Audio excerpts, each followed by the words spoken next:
Hello everyone, I am very glad that you're joining this story. Subscribe, like and comment.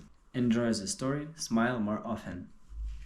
The day my dad sold my car without even telling me, I thought it was the worst betrayal. Turns out, it was just the beginning of the wildest revenge I'd ever pull, and by the end of it, I walked away richer than I'd ever imagined. The day started like any other.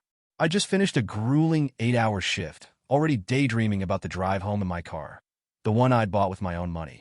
That car was more than transportation.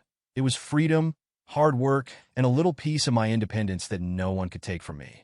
Or so I thought. When I pulled into the driveway, I slammed on the brakes. Parked right where my car should have been was a sleek convertible, shining like something out of a luxury car commercial.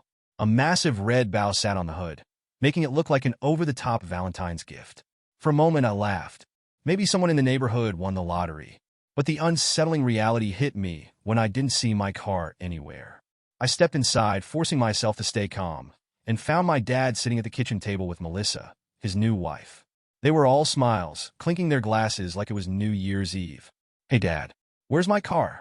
I asked, trying to keep my voice steady. My dad barely looked up. "Oh, about that.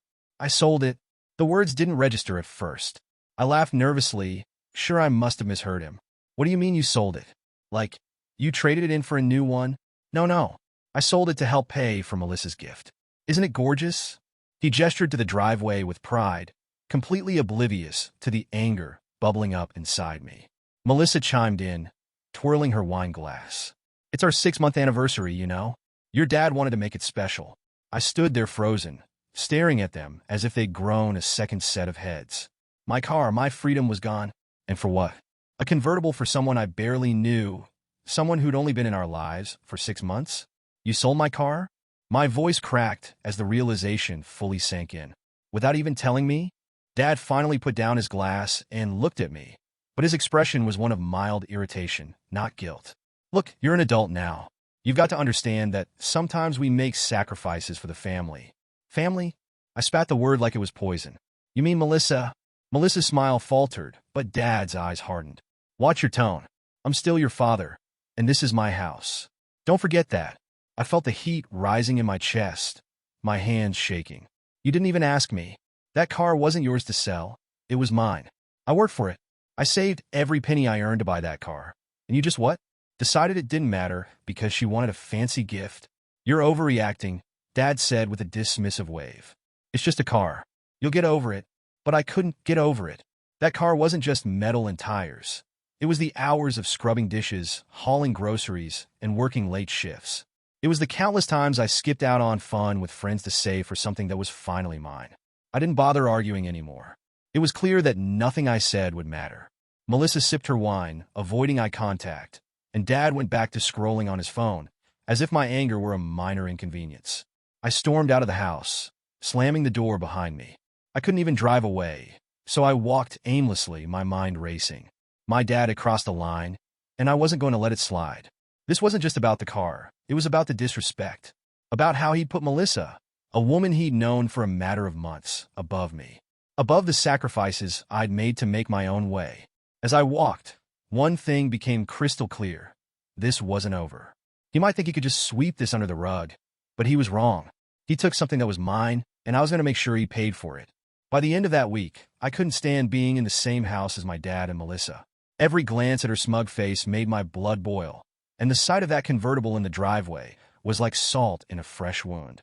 So I packed a bag, called my best friend, Tara, and asked if I could crash at her place for a while. Tara didn't even hesitate. "Of course. Get over here. I'll make up the couch."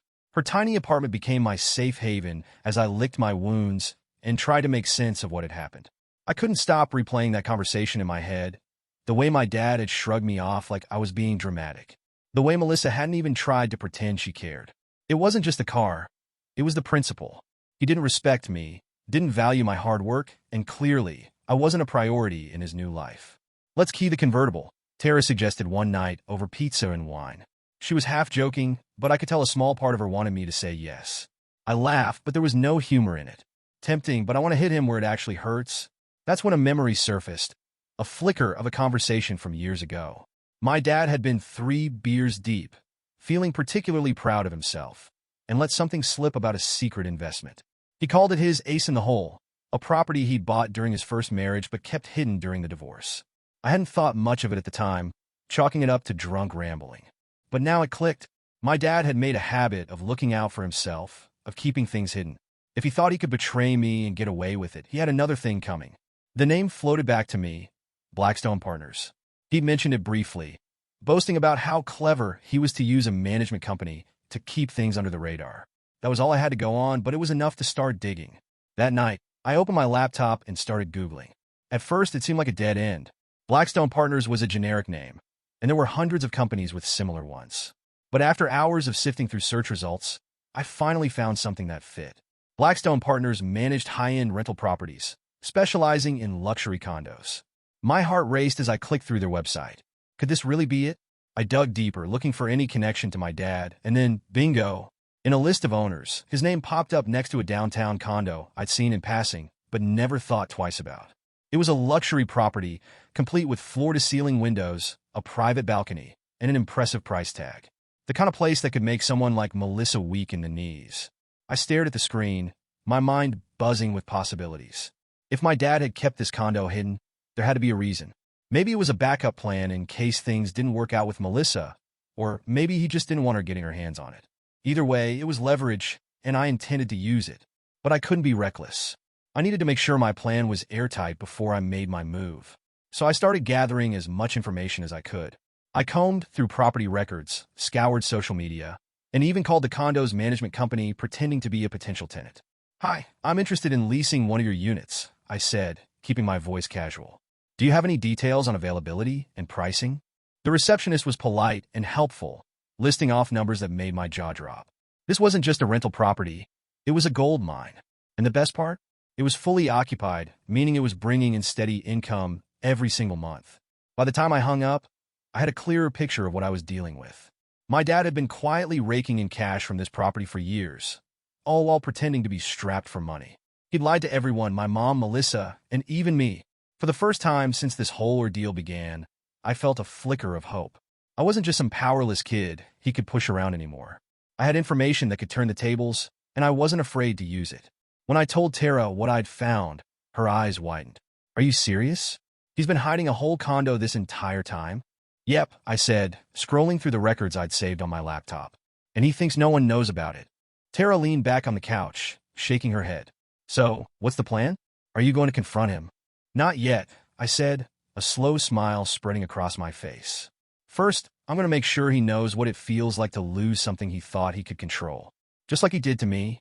That night, as I lay awake on the couch, the pieces of my plan began to fall into place. My dad had set this ticking time bomb in motion the day he sold my car. Now it was my turn to light the fuse. I knew one thing for sure. I couldn't afford to act out of anger. This wasn't the time to make impulsive moves or storm in guns blazing. My dad might have been reckless with my car, but I was going to be smart about this. If I wanted to get back what was mine, and then some, I needed to play the long game. The first step was getting my hands on some proof. I didn't want to rely on online searches and vague memories alone. I needed something concrete, something my dad couldn't deny or wiggle out of. That's how I found myself walking back into the house I'd just left, praying Melissa wouldn't notice me rummaging through my dad's office. I waited until I knew my dad would be out running errands. Melissa, predictably, was in the living room, taking selfies in front of the convertible for her Instagram. I could hear her faintly in the background, narrating her captions out loud. "Living my best life. #blessed. Rolling my eyes, I slipped into my dad's office and shut the door as quietly as I could. The room hadn't changed much since I was a kid. His desk was cluttered with old receipts, loose change, and random knickknacks, but it didn't take me long to find what I was looking for. In a drawer stuffed with files, I came across a folder labeled Blackstone. My heart pounded as I opened it and scanned the papers inside. There it was, the deed to the condo, clear as day. My dad's name was listed as the sole owner, and based on the purchase date, he bought it back when he was still married to my mom. That detail hit me like a lightning bolt. If the condo was purchased during my parents' marriage, it technically should have been part of the divorce settlement. My mom never got anything out of it, which meant my dad had kept it hidden all these years. That alone was enough to cause him serious trouble, but I wasn't sure how I wanted to use it yet. As I flipped through the rest of the folder, I found rental agreements and bank statements showing how much money the condo was pulling in. Thousands of dollars every single month. I couldn't believe it. While my dad had been playing the role of a broke single dad, he'd been quietly raking in cash from this luxury property. I snapped pictures of everything with my phone, making sure to get every document from every angle. If my dad caught wind of what I was up to, there was no doubt in my mind he'd try to cover his tracks. This way, even if he destroyed the originals, I'd still have the evidence I needed. When I finished, I put everything back exactly where I found it and slipped out of the office. Melissa was still glued to her phone, oblivious to my presence. As I walked out the front door, I could hear her calling someone, gushing about her amazing husband and his thoughtful gifts. The irony almost made me laugh. Once I was back at Tara's, I laid everything out on the table, literally and figuratively. Tara whistled low as she flipped through the pictures on my phone. "Your dad's been hiding this for years?" "Looks like it," I said, still feeling a mix of anger and disbelief. "And it's not just a condo. He's been pulling in thousands every month, all while pretending he's struggling to make ends meet." Tara shook her head. No wonder he didn't want Melissa to know. She'd be all over that money in a heartbeat. That thought gave me an idea, but I wasn't ready to act on it just yet. First, I needed more information, so I decided to take a risk. The next day, I called the property management company listed on the deed, using my dad's name and pretending to be him. It felt wrong, but I told myself it was justified. After all, he'd stolen from me first. "Hi, this is Daniel," I said, doing my best to mimic his gruff tone. "I'm calling about the downtown condo. I just need to confirm some details about the lease agreement." The receptionist was polite and efficient, and to my surprise, she didn't ask too many questions. Within minutes, she'd emailed me a copy of the lease and provided a breakdown of the rental income. The numbers were staggering. The condo was rented out at a premium rate, and the tenants had just renewed their lease for another year. When I hung up, I felt a strange mix of satisfaction and anger. On one hand, I was finally starting to piece together the full picture of my dad's deception. On the other hand, I couldn't believe he'd been sitting on this gold mine while acting like he was doing me a favor by letting me live under his roof. Back at Tara's, I pored over the new information, looking for any cracks in my dad's carefully constructed facade. The more I learned, the more confident I felt. I wasn't just some powerless kid he could take advantage of. I had the evidence I needed to turn the tables, and I wasn't going to let this opportunity slip through my fingers. That night, as Tara and I sat on the couch brainstorming, I felt the first glimmers of hope. My dad thought he was untouchable, that he could do whatever he wanted without consequences. But he didn't count on one thing. I was smarter than he gave me credit for. "This is just the beginning," I said, staring at the pictures on my phone. "He has no idea what's coming." I decided it was time to confront my dad, but I wasn't going to lay all my cards on the table just yet. I wanted him to feel the pressure, to know that I had the upper hand without fully realizing how much I knew. With the photos of the documents and the information from the property management company tucked safely on my phone, I headed back to the house one evening when I knew Melissa wouldn't be around. He was in the kitchen, nursing a beer and scrolling through his phone when I walked in. His eyes flicked up to me, then back to the screen, as if my presence barely registered. "What are you doing here?" he asked, his tone indifferent.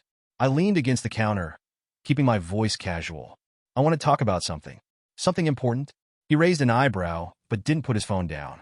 "If this is about the car again, you need to let it go." "I already told you." "It's not about the car," I interrupted, cutting him off. My voice was calm, but inside, my heart was racing. "It's about the condo downtown." That got his attention. His hand froze mid-scroll, and he looked up at me, his expression carefully neutral. "What condo?" I smirked. "The one listed under your name. The one bringing in thousands of dollars a month in rental income." He blinked, and for a moment, I saw a flicker of panic in his eyes. But he recovered quickly, leaning back in his chair and crossing his arms. "You don't know what you're talking about."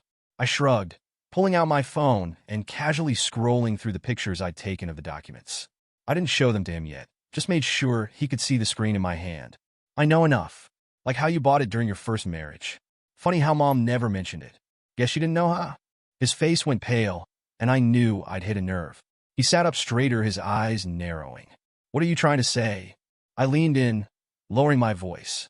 "I'm saying it'd be a shame if Melissa found out you've been hiding a whole luxury condo from her. I mean, she already seems pretty possessive." His jaw tightened, and for a moment, I thought he might actually yell. But he didn't. Instead, he forced a chuckle, shaking his head as if I were being ridiculous. "You don't know what you're getting yourself into. You think you can scare me with half-baked accusations? Grow up." "Oh, I'm not trying to scare you," I said, keeping my tone light. I'm just wondering how she'd feel knowing there's a little pot of gold you didn't mention while buying her that car." The silence that followed was thick with tension. He stared at me, his face unreadable, but I could see the gears turning in his head. He was trying to figure out how much I knew, how much of a threat I actually was. Finally, he stood up, his movements slow and deliberate. "Listen," he said, his voice low. "You don't want to go down this road. You have no idea what you're talking about, and you're just going to make things worse for yourself." I smiled, taking a step back toward the door. "Maybe, or maybe I know more than you think." Before he could respond, I turned and walked out, my heart pounding in my chest. I could feel his eyes burning into my back, but I didn't look back. That night, back at Tara's, I started drafting my plan. The confrontation had gone exactly how I wanted, just enough to rattle him without giving away everything. But I wasn't done, not even close. I pulled out my laptop and began outlining the next steps. I didn't just want to expose him, I wanted to hit him where it hurt. That meant being smart, methodical, and patient. First, I needed to ensure the condo was legally tied to my mom's marriage. That detail would be crucial if I wanted to stake any sort of claim. I started reaching out to lawyers, explaining the situation and asking about my options. Most of them said the same thing. If the condo was purchased during the marriage and not disclosed in the divorce, my mom could potentially have a claim. The second part of my plan involved Melissa. She was the wild card in all of this. If she found out about the condo, I knew she'd go ballistic. My dad had always been good at keeping secrets, but this was a big one, and I doubted their relationship was strong enough to survive it. But I didn't want to tip her off just yet. Timing was everything, and I needed to be sure I had everything in place before I lit the fuse. Finally, I started gathering more information about the condo itself. I called the property management company again, this time asking about any upcoming inspections or repairs. I wanted to know every detail, every potential weak point I could exploit. By the time I was done, it was past midnight, but I felt a sense of satisfaction I hadn't felt in weeks. My dad thought he could brush me off, that I'd eventually give up and move on. He had no idea what was coming. Once I had the evidence I needed, I knew it was time to take things up a notch. Confronting my dad the first time had been satisfying, but it was clear he thought I'd back down after rattling his cage. He had no idea how determined I was to see this through, and with the legal groundwork starting to take shape, I was ready to play the long game. The first step was consulting with Claire, my lawyer. I laid out everything I'd found: the deed to the condo, the rental income, and most importantly, the fact that the property had been purchased while my dad was still married to my mom. Claire's reaction was encouraging. "This is actionable," she said, tapping her pen on the table as she reviewed the documents. "If your dad didn't disclose this property during the divorce, that's a major issue. Your mom might be entitled to a share of its value, or even its income." Her confidence gave me a renewed sense of purpose. Claire explained that while it wouldn't be a slam-dunk case, we had enough evidence to put significant pressure on my dad.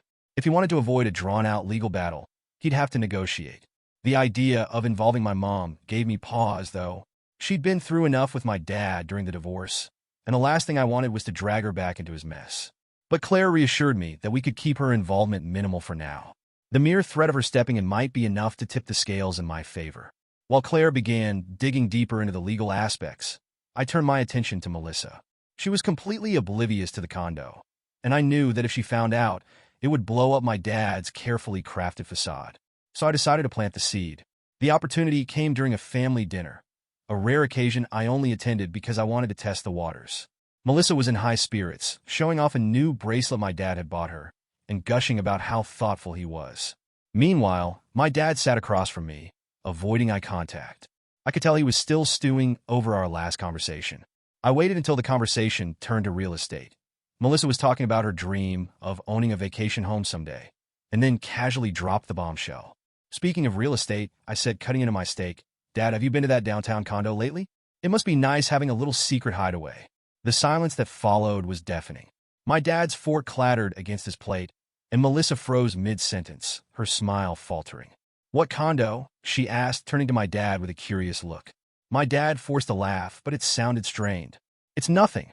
Just an old property I managed a long time ago. I haven't thought about it in years."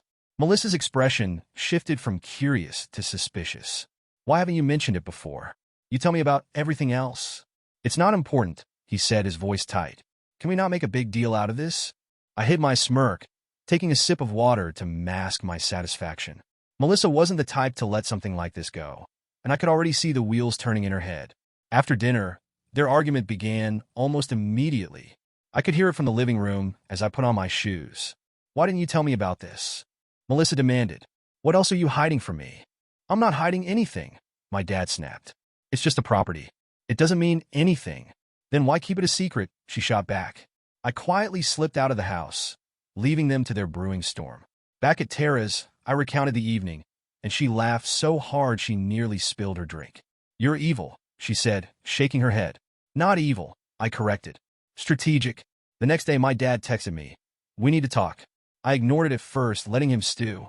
When I finally called him back, he didn't bother with pleasantries. "What the hell are you trying to do?" he demanded. "Me?" I asked, feigning innocence. "I'm not doing anything." "Don't play dumb," he snapped. "You're stirring up trouble for no reason." "Maybe you should have thought about that before you sold my car," I said, my tone sharper than I intended. There was a long pause.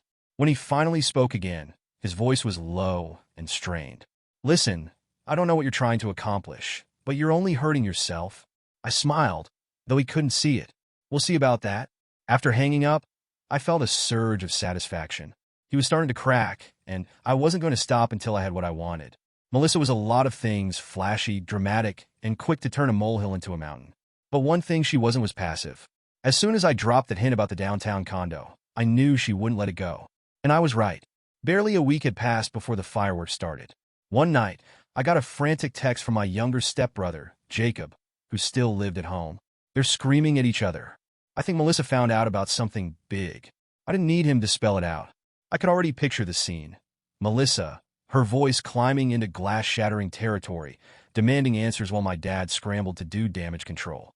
Sure enough, the next day, I heard from Tara, who lived down the street from my dad's house. "I swear, I could hear them from my backyard," she said, laughing. I almost thought about grabbing popcorn. Apparently, Melissa had finally confronted my dad after doing her own bit of snooping. From what Tara overheard, and what Jacob confirmed later, it wasn't pretty. She demanded to know why he kept such a massive secret from her and accused him of planning to squirrel away money behind her back. She called him a liar and a fraud, Jacob texted me. Dad kept saying she didn't understand and that it wasn't a big deal, but she wasn't buying it. Melissa's curiosity had officially spiraled into full-blown suspicion. And while they were busy tearing into each other, I was quietly working on the next phase of my plan. Behind the scenes, Claire and I were moving forward with the legal claim against my dad. Filing the paperwork wasn't easy. It required pulling together all the documentation I'd gathered and formally presenting the case that the condo's value should have been included in my parents' divorce settlement. "It's a bit of a long shot," Claire admitted as she reviewed the final draft of the claim. "But the fact that it wasn't disclosed at all during the divorce gives us leverage. Even if we don't win outright, your dad's going to have a hard time brushing this off." The claim argued that my mom had been unfairly denied a share of the condo's value and rental income. If the court ruled in her favor, my dad would be forced to compensate her, potentially to the tune of tens of thousands of dollars. The goal wasn't just to make my dad pay. It was to corner him, to force him to deal with the mess he'd created and give me the leverage I needed to take back what he'd stolen from me. As expected, my dad was furious when he found out about the claim. I got a barrage of texts and calls, all variations of the same theme. "How could you do this? You're tearing this family apart. You don't understand what you're getting into." I ignored most of them. The few times I did pick up the phone, I kept the conversation short. "You have no idea what kind of trouble you're causing," he growled during one call. "I'm not causing trouble," I replied evenly. "I'm just making sure everyone gets what they're owed. Isn't that what you taught me? To take care of family?" That shut him up pretty quickly. Meanwhile, Melissa wasn't making things any easier for him. Her suspicions had snowballed into full-blown paranoia. According to Jacob, she'd started going through my dad's financial records, grilling him about every unexplained expense and deposit. "She's convinced he's hiding more stuff from her," Jacob said during one of our late-night text exchanges. She even told him she's thinking about hiring a lawyer to protect her interests. I couldn't help but laugh when I read that. Melissa had been so smug and self-assured when she first came into our lives, acting like she'd won the lottery by marrying my dad. Now, she was getting a taste of what it was like to be on the receiving end of his lies and secrets. And my dad?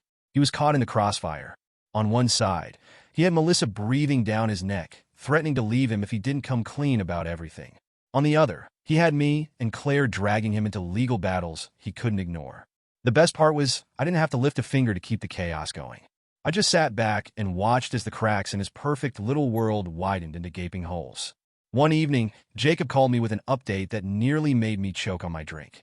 "Melissa's staying at her sister's house," he said. "She left this afternoon after another huge fight with Dad. He was begging her not to go, but she wouldn't listen."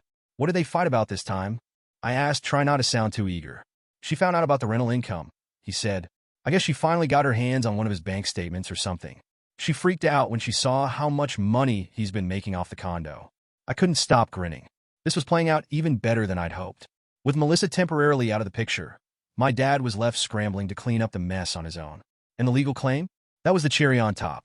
Claire called me a few days later to let me know my dad's lawyer had reached out to discuss a potential settlement. "It's still early," she cautioned, "but the fact that they're already talking about settling is a good sign. It means they know they don't have a strong case." I felt a surge of satisfaction as I hung up the phone. For years, my dad had gotten away with lying, manipulating, and putting his own interests above everyone else's. But now, for the first time, he was being held accountable, and I was the one holding the reins. This wasn't just about revenge anymore.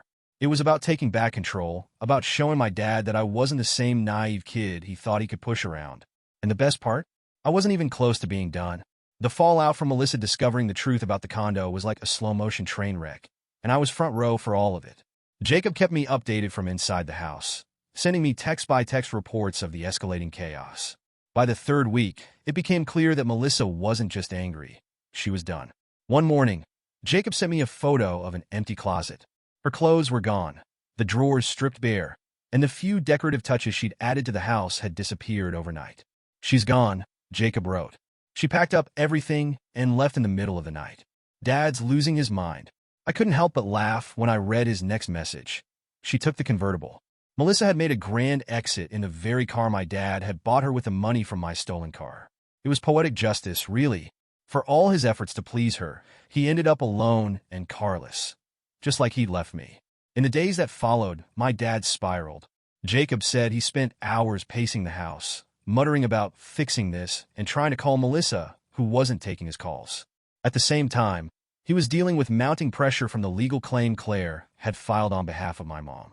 When Claire called me with an update, her tone was triumphant. "Your dad's lawyer reached out this morning," she said. "They want to settle." I sat up straighter, gripping the phone. "Settle? Already?" "They know they don't have much of a case," she explained. "The fact that the condo wasn't disclosed during the divorce puts your dad in a very vulnerable position. They're hoping to avoid a full court battle by negotiating a settlement." The numbers Claire threw out were beyond anything I'd imagined. The condo was worth a small fortune, and with the rental income factored in, the payout was substantial. "They're offering more than I expected," Claire said. "It's clear your dad wants to make this go away as quickly as possible." I was stunned. After everything he'd done, my dad was finally being held accountable. And the irony was that his desperation to cover his tracks was only costing him more in the end. Meanwhile, Melissa's departure hit him harder than I expected. Jacob said my dad was constantly on the phone with her, leaving long, pleading voicemails, and even showing up at her sister's house to try to win her back. It didn't work. "She's done with him," Jacob told me during one of our late-night calls. She told her sister that she feels betrayed and used. Hearing that was like the icing on the cake. Melissa had been so eager to take my dad's money and gifts, but when the truth came out, she ran at the first sign of trouble. I guess loyalty wasn't included in her list of redeeming qualities. My dad, on the other hand, was left scrambling to pick up the pieces. With Melissa gone and the settlement looming over his head, he had no choice but to sell the condo. I heard through Jacob that he'd listed it almost immediately, desperate to free up the cash he needed to pay me and my mom. It was a fitting end, really. The condo he'd worked so hard to keep secret, the one he'd used to line his pockets while lying to everyone around him, was now the key to his undoing. When the dust finally settled, Claire called me with the final numbers. The payout was even bigger than I'd hoped, thanks to the rising property values in the area and the years of rental income my dad had to account for. I remember sitting there in stunned silence as Claire explained the terms of the settlement. I'd gone into this fight hoping for a small victory, maybe enough to buy a replacement car and move on with my life. Instead, I walked away with a check large enough to buy a brand new car and set myself up for the future. Driving my new car for the first time was surreal. It was nothing like my old one. It was better in every way. But more than the car, it was the sense of freedom and closure that hit me the hardest. For years, I felt like my dad's shadow, someone he could push around and take for granted. But now, I was my own person, standing on my own 2 feet. And my dad? Well, last I heard, he was still trying to patch things up with Melissa, though I doubted it would work. Even if she came back, it wouldn't change the fact that he'd lost the condo, the settlement, and the trust of everyone around him. I never got an apology from him, but I didn't need one. His actions had spoken louder than words ever could, and so had mine. In the end, I got the last laugh, and I walked away richer, smarter, and stronger than before.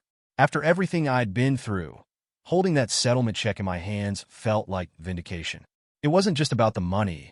It was about the principle. My dad had underestimated me, treated me like I didn't matter, and assumed he could get away with his lies and manipulations. But now, the tables had turned, and I wasn't just walking away. I was soaring. The first thing I did was buy myself a car. Not just any car, though. I wanted something that screamed success, something that would turn heads the way my dad's convertible had turned mine that day in the driveway. After a lot of research and test drives, I finally settled on a sleek, electric sports car with all the bells and whistles. When I pulled into Tara's driveway in my new ride, she nearly dropped her coffee. "No way," she said, circling the car with wide eyes. "This is yours?" "Yep," I said, grinning as I leaned against the hood. "What do you think?" "I think your dad is going to lose his mind when he sees this," she said with a laugh. "That's the idea," I replied, my smile widening. Driving that car for the first time was an experience I'll never forget. It wasn't just the smooth handling or the feeling of power under the hood. It was the knowledge that I'd earned it. Every mile I drove was a reminder that I'd taken control of my life, refused to be a victim, and come out on top. Of course, my dad wasn't content to stay silent for long. A few weeks after the settlement was finalized, he started reaching out. At first, it was just a couple of texts. "Hey, can we talk?" Or "I want to clear the air." I ignored them. Then the calls started.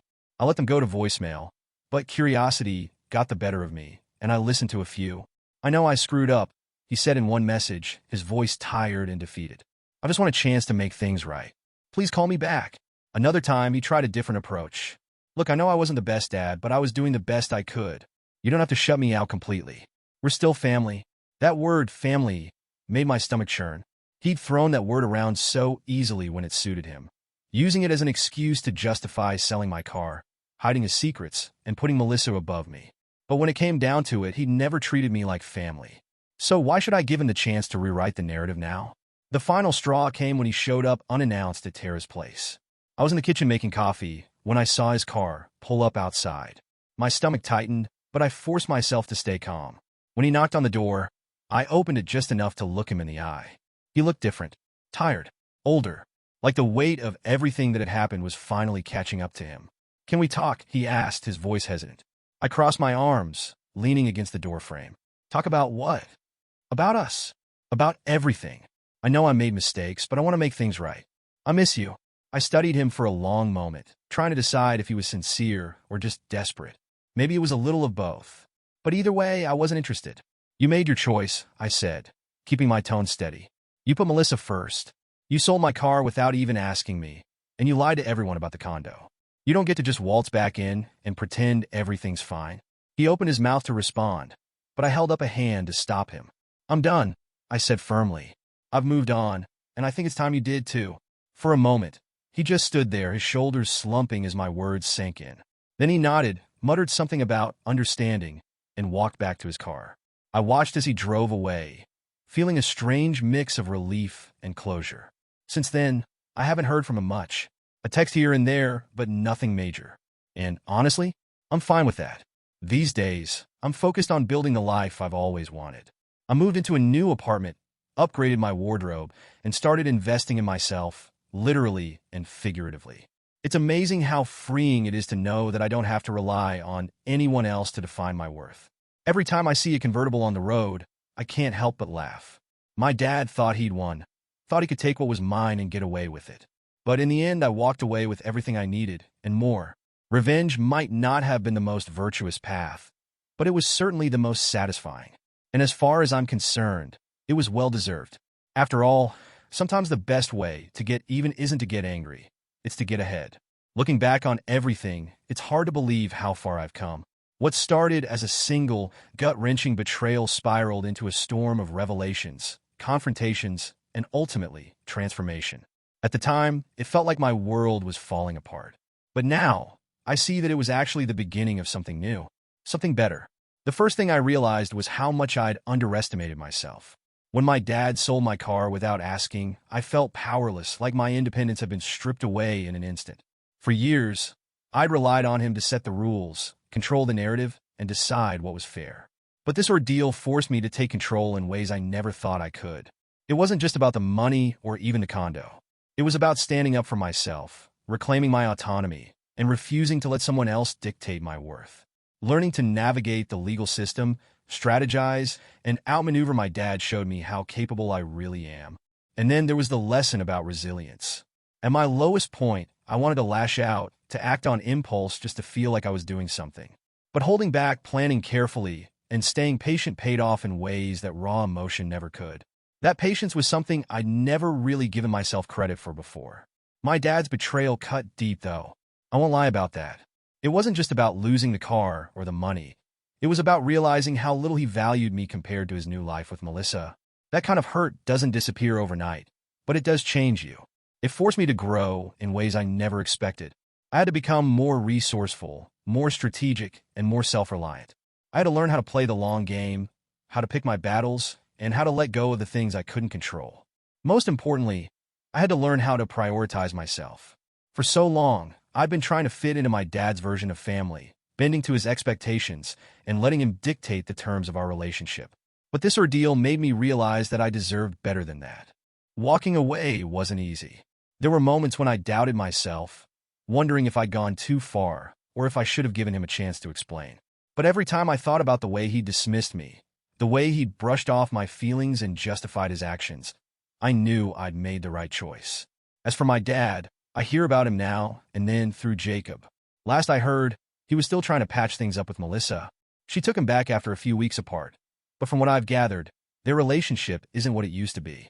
Jacob says they fight more often now, especially about money. Part of me feels sorry for him. He had the chance to build something meaningful with his family, but he threw it away chasing validation and approval from someone who clearly didn't value him the same way. But another part of me knows that this was the bed he made. He chose his path, and I chose mine. And while his is filled with regret and uncertainty, mine is filled with possibility. I think the most surprising lesson I learned from all of this is how freeing it is to let go. Letting go of the anger, the resentment, and the need for an apology gave me room to focus on myself. I'm not saying I've completely forgiven my dad. He hasn't earned that, but I've stopped letting his actions define my life. The person I am now is someone I'm proud of. I'm independent, capable, and unafraid to stand up for what's right. And while I wouldn't wish this experience on anyone, I'm grateful for the ways it pushed me to grow. These days, I'm focusing on the future. I've started taking classes to further my career, made new friends who genuinely support me, and invested in myself in ways I never would have before. It feels good to know that I'm in control of my own destiny, and no one, not even my dad, can take that away from me. Sometimes I still think about that day when I came home to find my car replaced by Melissa's shiny convertible. Back then, it felt like the end of the world. Now, it feels like the beginning of a story I'm proud to call my own. To anyone who's ever been betrayed by someone they trusted, my advice is this: don't let their actions define you. Stand up for yourself, fight for what's yours, and don't be afraid to walk away from people who don't respect you. Because at the end of the day, the best revenge isn't getting even, it's building a life you love. And that's exactly what I'm doing. There's a moment of clarity that hits you after surviving something you thought would break you. For me, that moment came as I stood on the balcony of my new apartment, sipping coffee and watching the sun rise over the city. It wasn't a luxury penthouse or anything extravagant, but it was mine. Every piece of furniture, every framed photo, every single corner of that space represented my hard work and resilience. For the first time in years, I felt free. There was no tension in the air, no walking on eggshells to avoid setting someone off. No one could take this from me. I'd built this life with my own hands, my own decisions, and my own determination. The car parked downstairs was another reminder of how far I'd come. Sleek, powerful, and undeniably mine, it was everything my old car had been and more. I loved every inch of it, not just because of what it represented, but because it symbolized a turning point, a choice to put myself first. Life wasn't perfect, of course. No one's ever is. There were still stressful days, bills to pay, and moments of self-doubt. But those moments were fleeting, overshadowed by the overwhelming sense of pride I felt for everything I'd achieved. Sometimes, when I'm stuck in traffic or lying awake at night, my thoughts drift to my dad. I wonder if he ever looks back and regrets the choices he made, the people he hurt, and the relationships he shattered. Does he think about the day he sold my car? About the look on my face when he told me what he'd done? I'd be lying if I said I didn't want an apology, some acknowledgement that he understood the damage he caused. But at the same time, I've learned to stop waiting for closure from other people. What matters isn't whether my dad regrets his actions. It's whether I've moved past them. And I have. Sure, the scars are still there. I can't change the past or erase the anger and hurt I felt. But those scars are reminders of what I've overcome, and I wear them proudly. I used to think strength meant never feeling pain, but now I know it means pushing forward despite it. It's standing tall even when you're weighed down by disappointment. It's saying, "This won't break me," and meaning it. To anyone who's been in a similar situation, here's the biggest lesson I learned. Your worth isn't determined by how others treat you. It's determined by how you respond to that treatment. My dad thought he could take something from me, and that I'd just accept it. Instead, I fought back. Not out of spite, but out of a refusal to let his actions define my life. That fight taught me more about myself than any easy path ever could. If you're struggling with betrayal, my advice is simple. Don't let anyone, not even family, take away what you've worked so hard for. Stand up for yourself, even when it's hard. Especially when it's hard.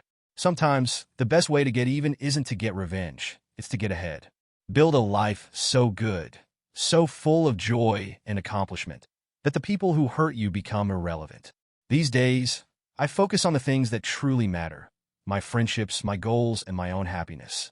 Tara's still my closest friend, and we laugh about those chaotic days like they're distant memories. Jacob and I have grown closer too. He's still stuck at home, but I see glimpses of the same determination in him that got me through my own battles. As for my dad, we're civil, but distant. I don't go out of my way to contact him, and he doesn't push too hard to mend things. Maybe that will change someday, but for now, I'm content with the distance. Every time I pass a convertible on the road, I can't help but smile. It reminds me of how much has changed since that fateful day. Back then, I thought losing my car was the end of the world. Now I know it was the start of something better, a chance to rebuild, to grow, and to find out what I'm truly capable of. And you know what? I wouldn't trade that lesson for anything. The road ahead is still unwritten, but I'm not afraid of what's to come. Because no matter what happens, I know one thing for sure. This is my life, and I'm finally living it on my own terms.